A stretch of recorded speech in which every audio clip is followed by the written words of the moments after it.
आदाब, आप देख रहे हैं आवाज़ वॉइस और मैं हूं आपके साथ यास्मीन खान। और अभी मैं हूं स्कॉस्ट शालीमार में, जो कि एक एग्रीकल्चर यूनिवर्सिटी है। और अगर रैंकिंग की बात करें तो हाल ही में जो रैंकिंग मिली, इसको 5th नंबर पे अक्रॉस द कंट्री रैंक किया गया। अभी आप देख सकते हैं मेरे पीछे का जो नज़ारा है पूरा डेकोरेट किया गया है। वो इसलिए क्योंकि स्कॉस्ट में तकरीबन 2 डे फेस्ट यहाँ पे मनाया जा रहा है, जो कि एक एग्रीकल्चर फेस्ट है, जिसमें ज्यादातर जैसे सैपलिंग्स है, सीडलिंग्स है, प्लांट्स है, गार्डनिंग के लिए, फार्मिंग के लिए जितनी चीजें जरूरत है वो सारी चीजें यहाँ पे फराहम की जाती है। देखिए, अगर हम स्कॉस्ट की बात करें तो स्कॉस्ट कश्मीर के लिए बहुत इंपॉर्टेंट यूनिवर्सिटी है, क्योंकि अगर कश्मीर की इकोनॉमी की बात करें तो मेजॉरिटी लोगों का जो इकोनॉमी का जरिया है वो एग्रीकल्चर ही है। चाहे फिर सेब के बाग हो, वॉलनट्स के ट्रीज हो, उन सब के जो भी आपको प्लांट्स वगैरह सैपलिंग्स चाहिए होती है वो सब यहीं से फराहम होती है। इस इवेंट से काफी लोगों को रोजगार मिल रहा है और काफी लोगों को जो है सब्सिडी मिल रही है, या काइंड ऑफ रेट्स भी यहाँ पे बहुत डाउन होते हैं। आइए कुछ लोगों से बात करते हैं और उनके एक्सपीरियंसेस को जानते हैं। आपका नाम? मेरा नाम ज़ोहरा है और मैं पीएचडी प्लांट पैथोलॉजी कर रही हूँ स्कॉस से। जो किसान मेला है ये हर साल 2 बार होता है, मतलब हर साल 2 दिनों के लिए होता है ये। इसका फायदा है कि हम लोग एक फार्मर को टेक्नोलॉजी समझाते हैं, क्योंकि जो साइंटिस्ट है वो एक टेक्नोलॉजी क्रिएट करता है, लेकिन ट्रांसफर ऑफ टेक्नोलॉजी होना from lab to land it's very important.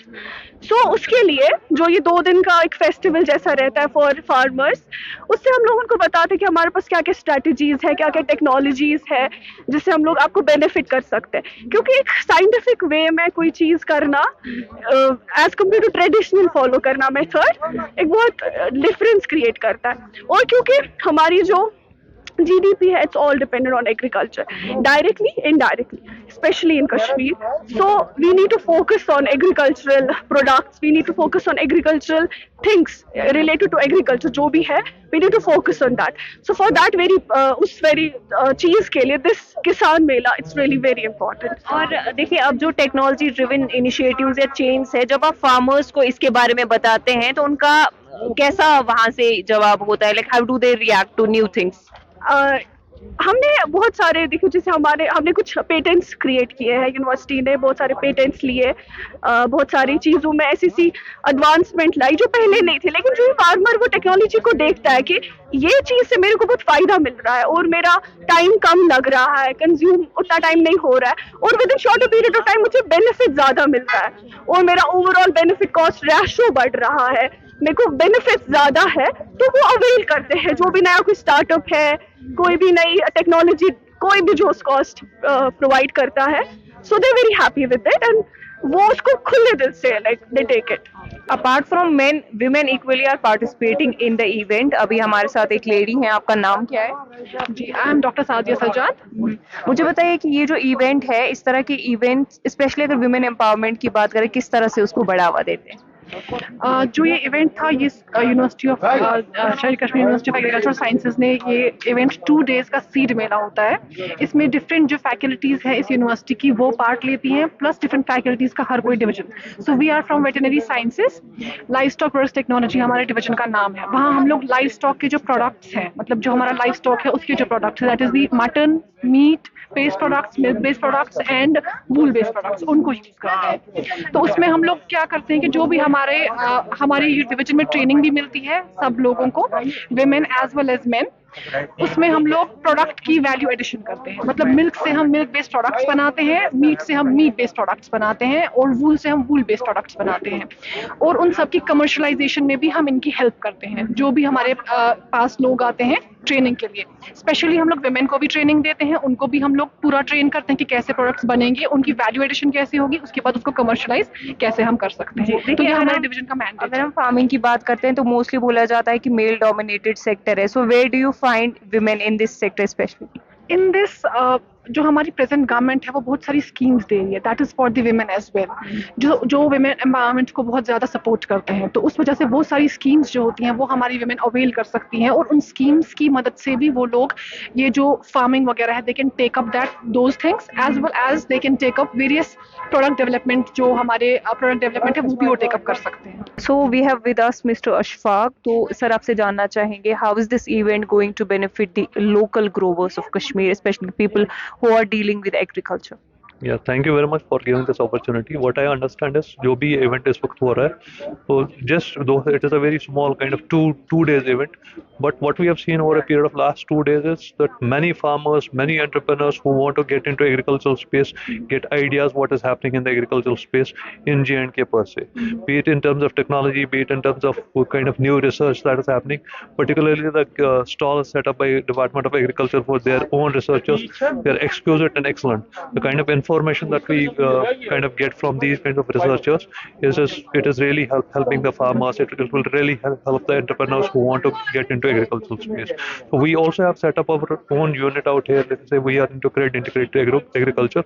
Cred Integrated Agriculture is a company which is into space of kind of solving two major problems of J&K. One is investment related, another is agriculture related. So we're trying to commercialize agriculture to an extent wherein production cost will come down and production will increase eventually.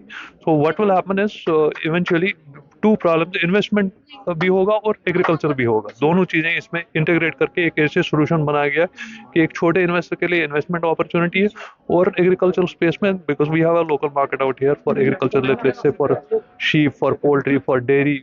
This market is available here. We can kind of eventually market भी यही है, investment भी यही है. So it will be for here in Kashmir only. So पैसा भी यही रहेगा और फायदा भी हमें ही होगा. और अगर प्रॉफिट की बात करें तो कितना इंक्रीमेंट होता है इन पे अगर हम हाई एंड टेक्नोलॉजी यूज करते हैं? So but obvious. See, when you talk about in finance terms, we use something called economies of scale.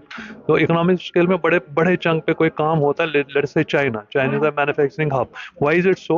Because scale is bigger. The moment you do something on a bigger scale, the production will increase, production cost will automatically decrease. So that is what will happen in agricultural space the moment you associate with it, Cred Integrated Agro as well. And So, but obviously, yeah, yes. how are farmers reacting to such initiatives? But obviously, it will not be just beneficial for farmers only. But if you are able to develop such a model at one particular place, it can be replicated other places as well. Let us say we are doing it in district Badgam as of now. Tomorrow it can be district Baramulla. Tomorrow it can be district Bandipora. It can be replicated all across, and it is sustainable. It is not something that will kind of eventually go. It is sustainable, and this is what we are dependent on, agriculture. So this is what I want to say about it. Sir आपका नाम क्या है? अब्दुल अजीज भट्ट, कहाँ रहते हैं आप? हबक नसीबा. जी sir, मुझे बताइए ये जो इवेंट है स्पेशली फार्मर के लिए कितना इम्पोर्टेंट है, क्या फायदा है इस इवेंट का? गोडनेथु छ यम सतन गसान अख चीज कि इन्फॉर्मेशन छ गोडे मिलान यमन वैरायटी हज आस पाई छ तम वैरायटी छ ये मतलब दिवाल यम आस हावन मतलब अस तम वुचान तम सतन छ गसान अस कुदरती जानकारी. बेस बह कर पान बजाज खुद फ्रूटस मे फ्रूट मंडी दुकान दे पानस मे 50 बरियन हज करीबन करीबन वाकफिया तह पन्ने वैरायटी किस्म मंडी मज प्रान वैरायटी बिजाती आस तो फसल कम पन दिवान यम जन हाई डेंसिटी आये यह फसल असल दिवान बे मार्केट तह और रेट में कोई फर्क होता है? रेटस मज फर्क हाई डेंसिटी अत असल रेट अत हम खुद पन ब्रूम फसल तम खुद दगने बल्कि कुछ वक्त तम खुद ज्यादा.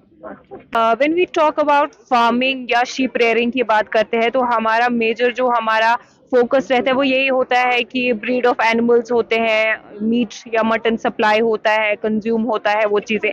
बट अगर हम उसको टेक्नोलॉजी ड्रिवन वे में देखें तो ये स्टॉल उसकी एक लाइव एग्जांपल है, क्योंकि यहाँ पे मेरे पीछे जो ये सारे कपड़े आप देख रहे हैं बेसिकली वूल ये जो स्किन होता है शीप का उससे बनाए जाते हैं. तो थोड़ा बहुत ब्रीफली अगर आप मुझे बताएंगे इस स्टॉल के बारे में, because this is something unique which I found in the entire area.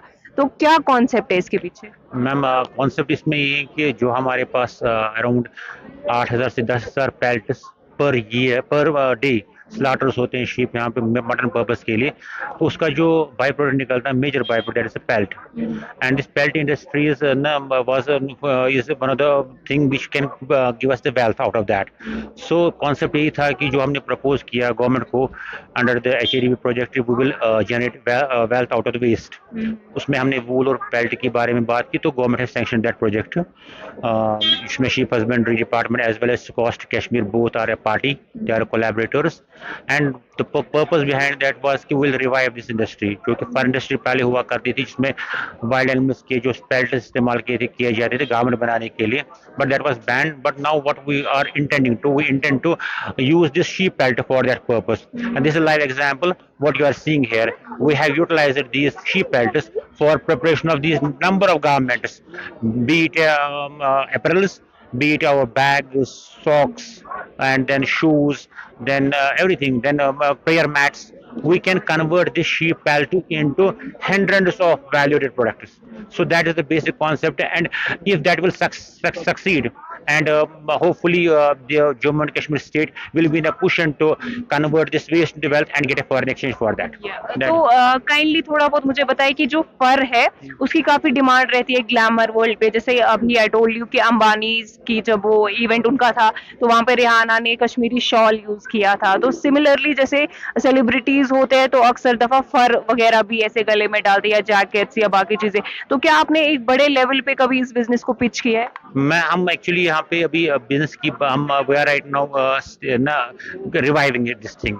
We are right now promoting the thing that people should come to know that it's not only the wild animals, chicken or wild, which can be used for the garment or apparel preparation.